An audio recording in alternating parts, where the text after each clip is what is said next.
Hi everyone, my name is Ciara Conlon and today I'm going to discuss accessing paediatric unscheduled healthcare in Ireland, decision making and preferences. So this derives from the CUPID project, which is looking at paediatric unscheduled healthcare in Ireland, decision making trends, outcomes and parental perspectives. So the aim of this part of the project was to understand parents and GP decision making processes and also parental preferences when that are associated with unscheduled paediatric healthcare utilisation. We took a multi-method approach. We conducted 2 systematic reviews, both on parental preferences and also GP decision making. We also conducted 2 discrete choice experiments, again both with parents and with GPs, looking at their decision making process. And we also carried out some qualitative interviews with parents as well, looking at their health-seeking behaviour when it comes to their children. So what is unscheduled care? Unscheduled care is non-routine care that's accessed in an unplanned manner.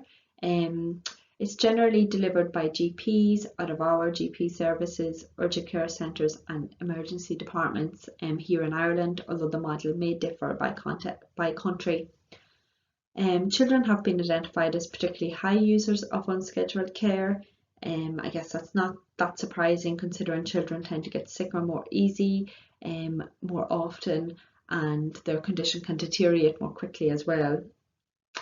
So there's also been a rising demand for unscheduled care identified internationally for the last number of years, and there's sort of been a policy focus that's been focused on reducing what's termed inappropriate or low urgency visits, particularly to EDs, which are internationally facing unprecedented pressure. So what does access to unscheduled healthcare mean from a parental perspective then? So we find that parents sort of have a threshold of what they can cope with at home, and that may differ depending on the circumstances and the resources available to the parents. So things like parental experience, support systems available to parents, perceived urgency and need for reassurance really drove when parents decided to seek care. Looking at where parents seek care, then timely access was really crucial in driving what a service parents access. Where can they see someone in a time that's appropriate to them.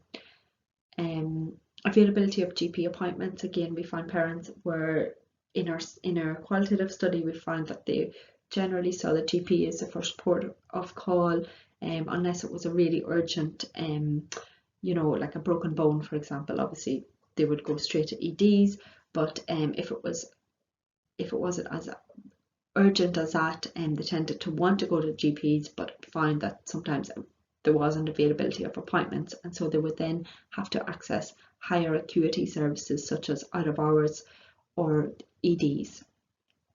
Parent GP relationship, some parents may value continuity of care more highly, and so they may be willing to wait that extra day or so to be able to see the child's GP instead of seeing a GP that they didn't know in the out of hours or a clinician in the ED. We also found there was a need for more support in navigating unscheduled care options, and parents were sort of felt that there was some confusion around where to go, when to go, who to go to, that they felt there was a sort of sense that parents were trying to access services in an appropriate manner as such, and that notion of appropriateness really permeated their decision-making process, but there was some confusion around where was the appropriate place to attend. So looking from a GP perspective then, what we were looking really at was the non-clinical factors that GPs consider when referring paediatric patients to the ED. So we know obviously the clinical aspects of the presentation are quite vital and crucial in that decision. However, previous research has identified that non-clinical factors may also influence a GP's decision to refer to the ED.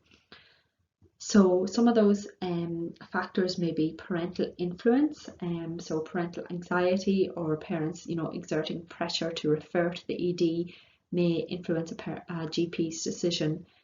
We find that GPs may also consider the capability of the parent to cope with the sick child at home. So if they were aware of the background of the family or the situation at home, they may take that into consideration as well. So risk aversion, so some GPs may be more adverse to risk and may be more likely to err on the side of caution. And some factors that may feed into that would be their experience of working as a GP or working as a doctor, what kind of pediatric training that they've received, and also whether maybe if they knew the child or not, if they're working in an out of hours service, it may be the first time actually seeing that child, they might know the medical history, and so that may lead them to be more adverse to risk and to refer the child to the ED as a safety net. Looking at systemic factors that may influence their decision then, so time of day and day of the week, so referral patterns may be higher on a Friday as opposed to a Tuesday, for example, and at 5 p.m. instead of 9 a.m. or 10 a.m. in the morning.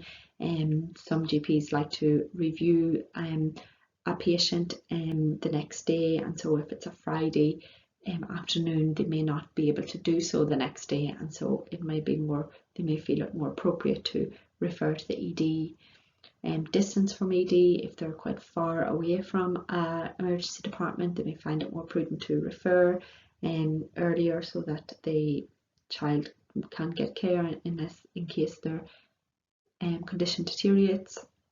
And also access to resources that may not be available in GP practices, such as x-rays and so on. All of those things may influence a decision to refer a child to the ED. So in conclusion then, parents are struggling to navigate services as intended by policymakers and may require interventions and more support to help them to do so. A more nuanced understanding of what influences parental health-seeking behaviour is needed, and more attention needs to be paid to what motivates and what shapes care-seeking behaviour, and which can better inform the design of health services and the delivery of health services. And systemic issues such as strengthened GP services need to be addressed in order to meet unscheduled care demands and to ensure children continue to receive appropriate health care.